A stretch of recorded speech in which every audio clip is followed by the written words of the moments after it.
Bonjour à tous et bienvenue en ce lundi 15 août dans Dev Café qui pour rappel est votre émission quotidienne sur le développement mobile. Et aujourd'hui on va avoir énormément de sujets, donc rassurez-vous, ça a beau être férié, vraiment vous allez voir il y a de l'actualité, voire même un peu trop. Donc pour commencer, juste pour rappel, dans la partie communautaire, il y a un petit sondage à l'heure actuelle qui parle du changement de nom de la chaîne. Donc je vous invite à aller voir et voter éventuellement si vous ne l'avez pas encore fait. Ensuite, on va enchaîner avec cette petite vidéo que j'ai vue sur Twitter qui montre que, voilà, je ne sais pas si vous avez faim ce matin, mais à mon avis, ne mangez pas ce croissant là parce qu'il a l'air un tout petit peu calorique, on va dire, parce que voilà, il y a un tout petit peu de Nutella dessus. Donc voilà, bon appétit selon ce que vous mangez. Et comme on a l'habitude en intro, généralement je vous parle de ce qui s'est passé il y a quelques années en arrière. Et typiquement en 96, un 15 août, il sortait le Nokia 9000. Donc c'est le téléphone que vous voyez ici. Donc bon, déjà, on voit qu'il n'est pas aussi fin que nos téléphones aujourd'hui. Et d'ailleurs, il avait la possibilité de s'ouvrir. Et ce téléphone-là, qu'est-ce qu'il faisait à l'époque? Il avait 24 MHz de CPU et 8 MB de RAM. Et c'était tout simplement un des premiers smartphones, sachant que lui, il faisait 400 grammes. Et tout ça, pourquoi est-ce que c'était un des ancêtres de nos téléphones d'aujourd'hui? Tout simplement parce qu'il pouvait envoyer et recevoir des SMS. Mais si on rapporte au tarif d'aujourd'hui, ça serait 2000 livres. Donc autant vous dire qu'en euros, c'était inaccessible aussi. Donc bref, voilà, c'était les petites anecdotes du jour. On va passer aux actualités, mais avant ça, s'il vous plaît, pensez bien à faire le j'aime et à vous abonner à la chaîne, parce que vous savez que c'est super important pour le fameux SEO de chez YouTube. Allez, on passe aux actus.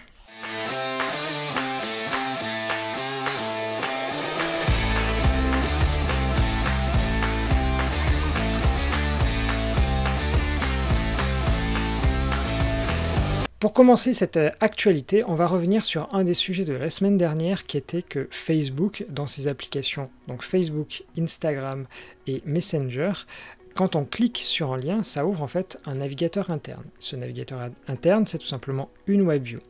Et ce que avait découvert Felix Krause, c'est que dans ce navigateur, Facebook en fait vient injecter un tracker. Et donc là-dessus, il y a eu une réponse de Facebook en 2 temps, et donc on va la regarder. Facebook explique que donc, ce qui est injecté, contrairement à ce que donc Felix Krause indiquait, ce n'est pas le pixel Meta, mais plutôt un autre fichier JavaScript.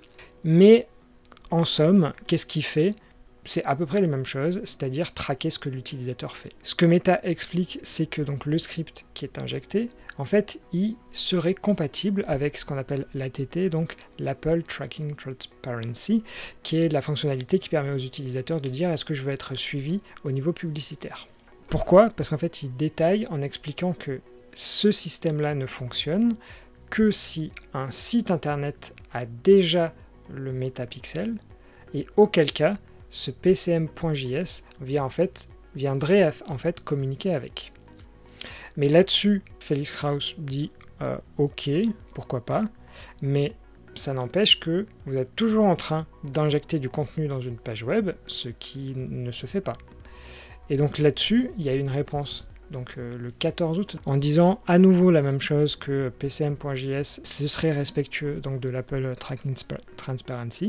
Et la deuxième partie, c'est que dans les révélations qu'il y avait eu, c'était que Meta était aussi capable de voir ce qui était mis dans les formulaires. Et là-dessus, Meta répond, cette fonctionnalité, elle est dépréciée et donc elle va être supprimée dans les mois à venir. Sauf qu'elle a beau être dépréciée, elle fonctionne toujours et les données sont toujours envoyées.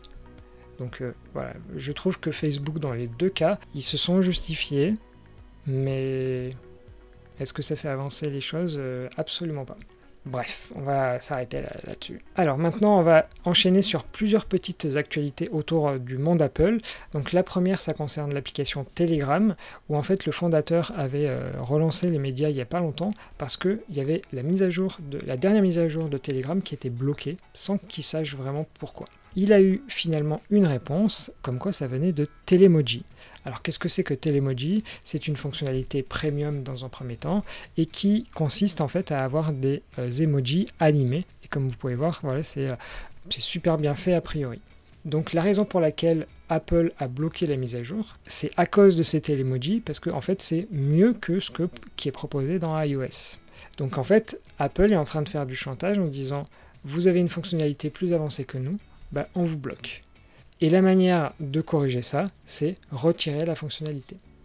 Donc là, on se dit, si c'est vraiment ça ce qui se passe, on est en train d'être dans une situation de monopole des GAFA assez inquiétante à suivre, je pense.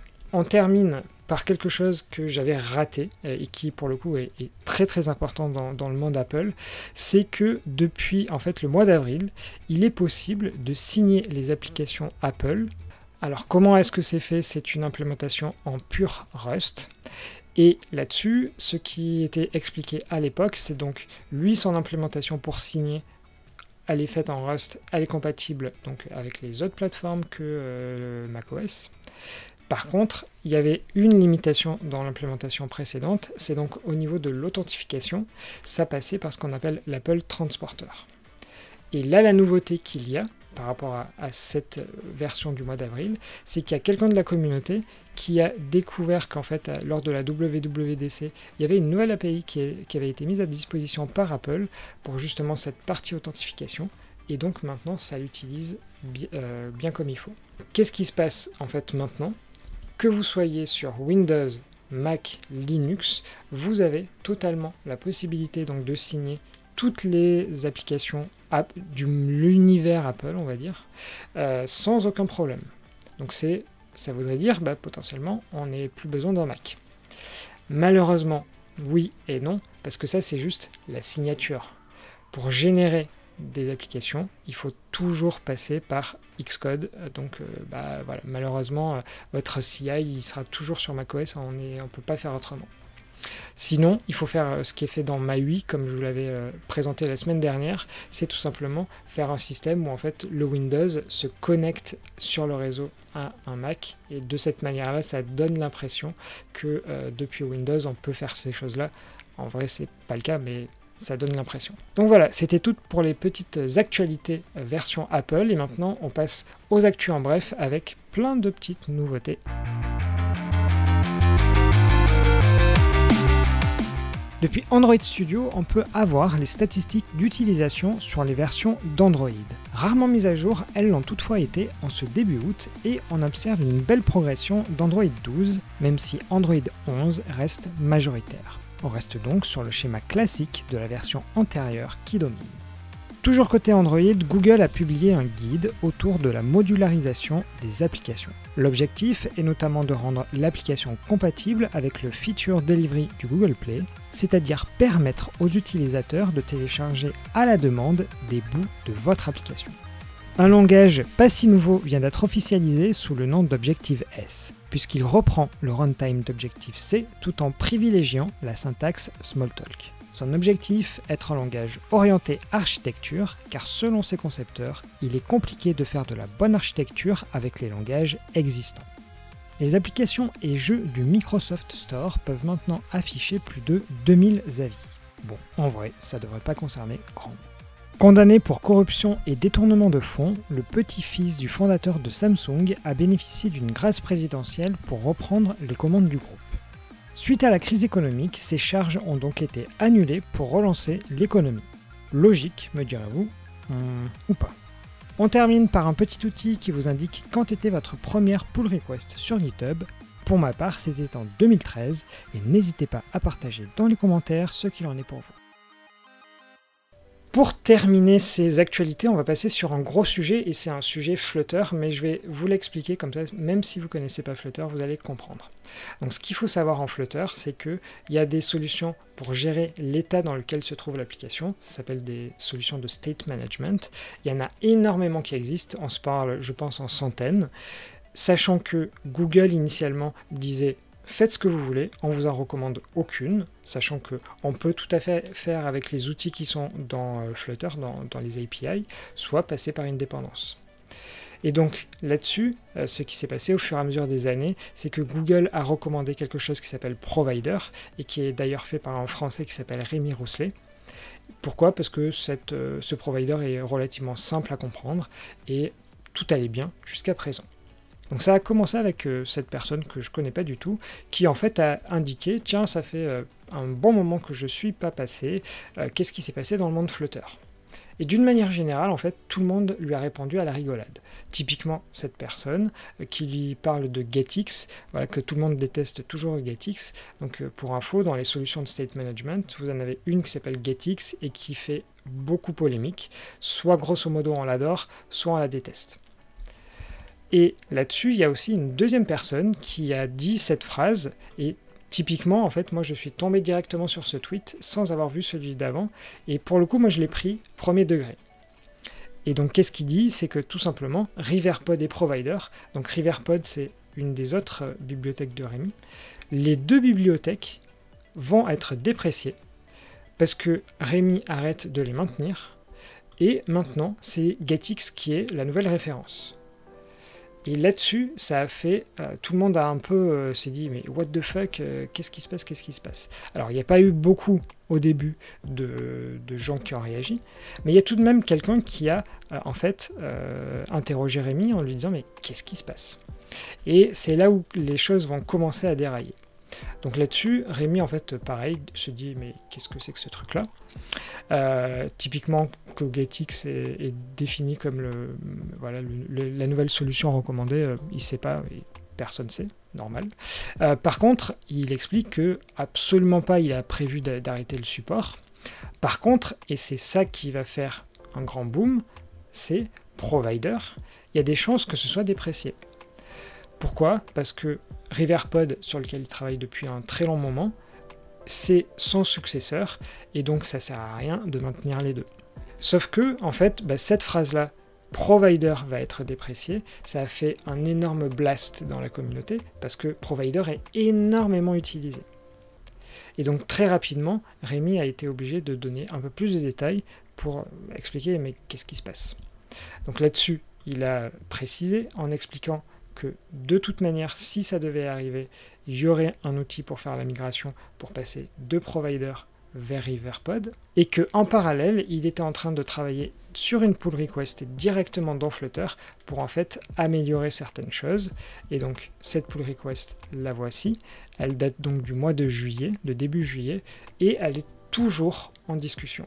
Bon, ça suffit pas vraiment parce que donc ça c'était les explications de dimanche matin, et là dimanche après-midi, à nouveau Rémi retweet en disant bon, on va clarifier les choses histoire qu'il n'y ait plus de malentendus. À propos de provider va être déprécié, c'est une possibilité, donc c'est pas sûr que ça intervienne déjà.